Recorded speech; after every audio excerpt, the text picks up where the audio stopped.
Bonjour à toutes et à tous et bienvenue dans ce nouvel épisode de Francophonie sans frontières. Nous avons toutes et tous nos petites habitudes lorsque débute une nouvelle année. Je vous partage une me concernant. Créer une nouvelle liste de lecture sur mon application d'écoute de musique en continu qui comprendra mes titres préférés parus cette année-là et que je vais réécouter à de nombreuses reprises tout au long de l'année. Cela constituera la trame sonore de cette année. Vous savez, quand une musique vous fait immanquablement penser à un moment précis de votre vie. Ainsi, dans ma liste de lecture 2020, parmi les artistes francophones, il y avait quelques pistes du dernier album de Jean-Louis Murat, un titre inédit de Zazie publié pendant le confinement, des titres remixés d'Indochine, la chanson qui devait représenter la Suisse à l'Eurovision et un titre qui vous met en joie, Criez moins, de l'artiste antillais David Walters. Qui sait de quoi sera composée, notre, piste de lecture, notre trame sonore de cette année 2021. Je suis Thibaut Temerman et je vous parle depuis Montréal. Nos invités de ce jour sont Alpha Diallo, correspondant de FSF à Dakar au Sénégal, Sophie Bonnevial-Chénaud depuis Saint-Étienne, qui nous parlera de journalisme et de francophonie, ainsi que Alix Boussicot de Port-au-Prince, qui va évoquer avec nous le festival En lisant.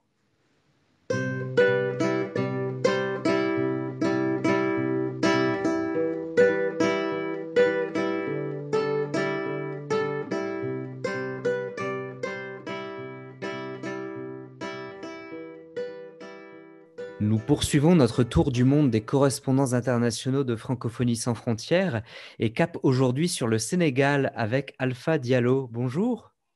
Oui, bonjour Thibaut. Alors, je vais vous laisser vous présenter, Alpha, et nous indiquer depuis combien de temps vous êtes le correspondant de FSF au Sénégal. Depuis 2 ans, tout a commencé en 2018. D'accord. Et Et je je suis... crois que... Oui. Je vous écoute. Non, j'allais dire, je crois que dans la vie active, vous êtes également chargé de communication à l'ONUDI, c'est ça? Effectivement, je suis chargé de communication de l'ONUDI. L'ONUDI, c'est l'Organisation des Nations Unies pour le développement industriel. Et en même temps, je gère tout ce qui est aspect relations publiques. D'accord, voilà qui, nous donne des idées de chroniques, pour une future émission. Mais pour le moment, concentrons-nous sur, votre rôle de correspondant, de FSF. Quelles valeurs souhaitez-vous défendre ou bien mettre de l'avant en matière de francophonie? La culture. D'accord, d'accord.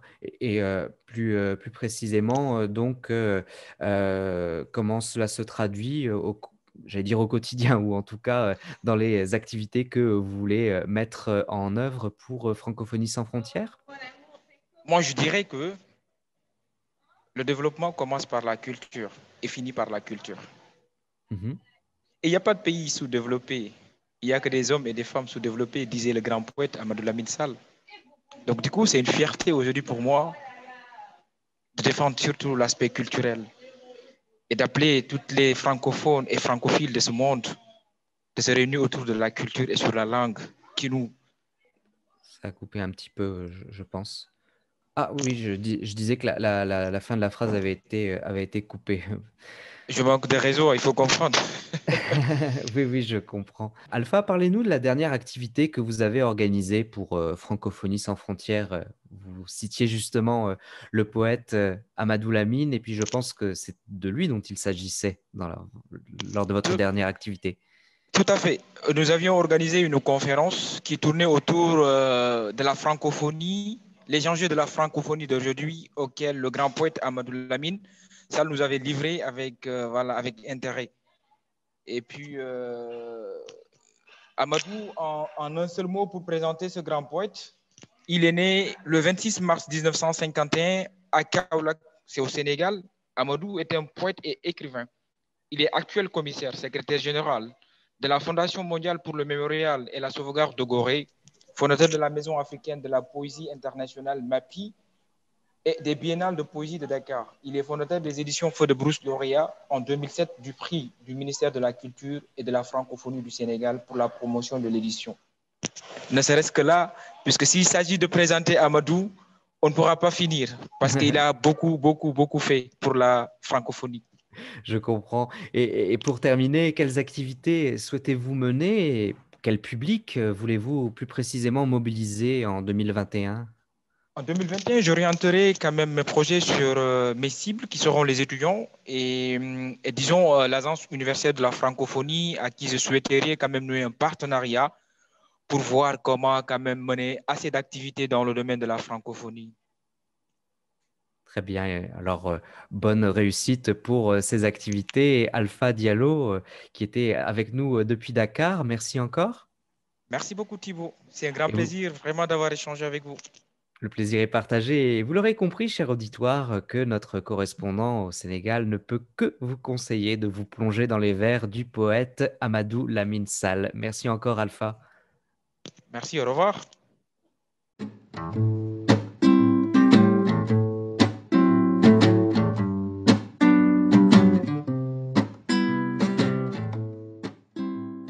Notre prochaine invitée, qui est également une nouvelle voix de Radio Francophonie sans frontières, est Sophie Bonnevial-Chénaud, responsable éditoriale Iginette en français. Sophie, bonjour.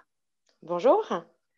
Alors Sophie, tout d'abord, expliquez-nous ce qu'est le réseau Iginette et présentez-nous sa mission et puis ce que vous y faites, s'il vous plaît. Oui, donc le réseau Iginet, Iginet en français, c'est le réseau international des journalistes qui a pour objectif d'aider et d'accompagner les journalistes francophones au quotidien dans leur pratique professionnelle via des articles, des annonces pour des bourses, des prix en journalisme, évidemment des emplois. Voilà, nous avons été lancés en mai dernier seulement, donc nous sommes tout nouveaux. Voilà, et nous sommes la 8e langue d'Iginet, puisque avant nous, il y a eu l'anglais à la fin des années 90, l'espagnol, le portugais, le perse, le chinois, le russe, l'arabe, et nous avons donc le français en 8e langue. Notre mission, c'est, voilà, comme je le disais, d'accompagner les journalistes francophones partout dans le monde, hein, de l'Afrique de l'Ouest au Québec, à la France métropolitaine et d'outre-mer, la Belgique. Vraiment, toute la variété de la francophonie se retrouve sur Iginet en français. Nous travaillons d'ailleurs avec une équipe de journalistes indépendants basés dans plusieurs pays francophones, l'Algérie, la RDC, Madagascar, la France, le Sénégal, mais aussi des journalistes francophones, je dirais, hors de leur pays, comme Stéphanie Fillon, qui est journaliste à New York, aux États-Unis. Et donc, sur Iginet, eh bien, nous évoquons dans nos articles des thèmes comme la liberté de la presse, la lutte contre la désinformation, la mésinformation, la place des femmes dans le journalisme, l'emploi des journalistes indépendants, l'entrepreneuriat dans les médias, et puis bien sûr la crise sanitaire qui est quand même l'actualité principale pour les journalistes dans leur pratique professionnelle. Je rappelle qu'en fait, Iginet, c'est pour International Journalist, je crois, ou Journalism Network en Oui, anglais. exactement. D'accord. Exactement. Et si si la langue française connaît une progression dynamique, il n'en demeure pas moins qu'elle comporte son lot de défis, mais également que nous avons des atouts à défendre, n'est-ce pas? Bien sûr, Thibaut. Nous avons beaucoup d'atouts, beaucoup de talents, comme je le disais, dans l'entrepreneuriat, dans les médias, des jeunes journalistes qui créent des concepts, qui se lancent. Il y a vraiment des raisons, j'allais dire d'espérer, des raisons d'être optimiste quant à l'avenir de notre métier. J'ai un exemple en tête, notamment la Maison des reporters, qui est un média indépendant né en 2019 au Sénégal, et qui a pour but d'enquêter sur des sujets d'intérêt général. Le média a d'ailleurs reçu le second prix du prix francophone de l'innovation dans les médias, RFI France 24. Et il s'agit donc d'un collectif de journalistes, de 109 collaborateurs membres, et qui propose des enquêtes, de l'investigation, avec un abonnement très accessible. Ça, c'est vraiment la politique que je trouve particulièrement intéressante de ce média. puisqu'il propose un abonnement accessible à partir de 600 francs CFA. Voilà, ça fait partie des pistes que je trouve vraiment passionnantes quant à l'avenir de notre métier. En effet, et puis voilà qui met la table pour vous donner l'occasion de venir nous reparler de la question des médias francophones. Merci encore, Sophie Bonnevial-Chesneau. Merci. Alors, je rappelle que vous êtes responsable éditoriale Iginette en français.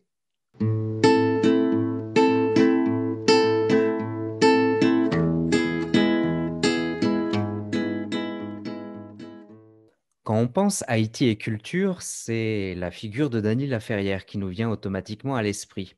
C'est pourquoi notre chroniqueur, Alix Boussicot, nous propose d'élargir notre horizon et de découvrir avec lui le festival En lisant. Alix, bonjour. Bonjour Thibault. Alors, vous êtes étudiant en maîtrise à Port-au-Prince et puis, comme je le disais, vous allez nous parler de ce festival en question. Ben oui, tout à fait. Ben, il s'agit du festival En lisant. C'est un festival qui s'est réalisé à Port-au-Prince du 18 au 23 novembre 2020. Ben, étant donné que la situation de la COVID-19, le festival s'est réalisé à la fois en présentiel et également sur les réseaux sociaux. Donc, le festival est réalisé par le Brigade d'intervention théâtrale haïtienne, qui est un collectif de comédiens et de comédiennes haïtiens, créé pendant le Festival Quatre Chemins de 2011. Donc, en fait, c'est le festival qui s'est réalisé durant le mois de novembre. Et donc, ce BIT, cette brigade d'intervention théâtrale haïtienne, est-ce que vous pouvez nous en dire un petit peu plus sur sa création? Ben, le BIT, c'est une brigade qui a été créée en 2011. Comme je l'ai dit tantôt, c'est la brigade d'intervention théâtrale haïtienne en 2011 que ça s'est créé. Et la brigade a pour mission d'encourager les représentations théâtrales en pleine rue. Donc, c'est-à-dire qu'assez souvent, il se peut que vous vous retrouvez en pleine rue, et bien voilà, il y a une représentation qui se fasse aussi rapidement. Donc, c'est ça la philosophie du BIT, en fait, c'est de proposer ou du moins d'encourager le théâtre de rue. Et comment s'est déroulé cette année, le festival En lisant, Alix? Ben, cette année, le festival s'est déroulé en mutualisation avec le festival Quatre Chemins. Parce que chaque année, il y a deux festivals, le festival En lisant et le festival Quatre Chemins. À cause de la situation du COVID-19, ben, les deux festivals se sont regroupés en termes de mutualisation et ça s'est fait en même temps, en fait. D'accord. Et qui dit festival littéraire dit invité d'honneur. Qui était-il pour cette édition? Ben, l'invité d'honneur a été le poète et dramaturge Guy Régis Junior. En fait, Guy Régis Junior est un homme de théâtre dont la réputation voyage au-delà de lui. Ben, il est né en Haïti, à l'ouest de la capitale, en fait. D'accord. Et donc ce poète et dramaturge, Guy Régis Junior, pour quelle raison a-t-il été choisi comme invité d'honneur? Ben, rappelons-nous que Guy Régis Junior est un poète, est un dramaturge. C'est quelqu'un qui a de grandes œuvres, des œuvres qui ont beaucoup voyagé. Si l'on prend par exemple on prend par exemple la poème Le temps des carnassiers, qui a été un poème qu'il a édité en 2000. Donc, c'est un dramaturge, c'est un poète qui a fait, je dirais, son école, qui a fait une bonne présentation dans le milieu littéraire, dans le milieu culturel et dans le milieu théâtral. Donc, c'est quelqu'un qui a beaucoup de renommée, c'est quelqu'un qui produit beaucoup. D'accord. Et on rappelle que ce festival s'est donc tenu à la fois en présentiel et en virtuel. Alors, de cette façon, ils ont mis une fois de plus à l'honneur les arts de la scène et puis nous saluons cette réussite et leur souhaitons de vivre une édition 2021 tout aussi ambitieuse mais moins tumultueuse. Au plaisir de continuer à découvrir la culture haïtienne avec vous, Alix. Ah ben, ça a été un plaisir de partager avec vous concernant le festival En lisant. Ben, ça s'est réalisé durant le mois de novembre. Ça a été, malgré la situation de la COVID-19, mais quand même, on a pu arriver à réaliser le festival, en fait.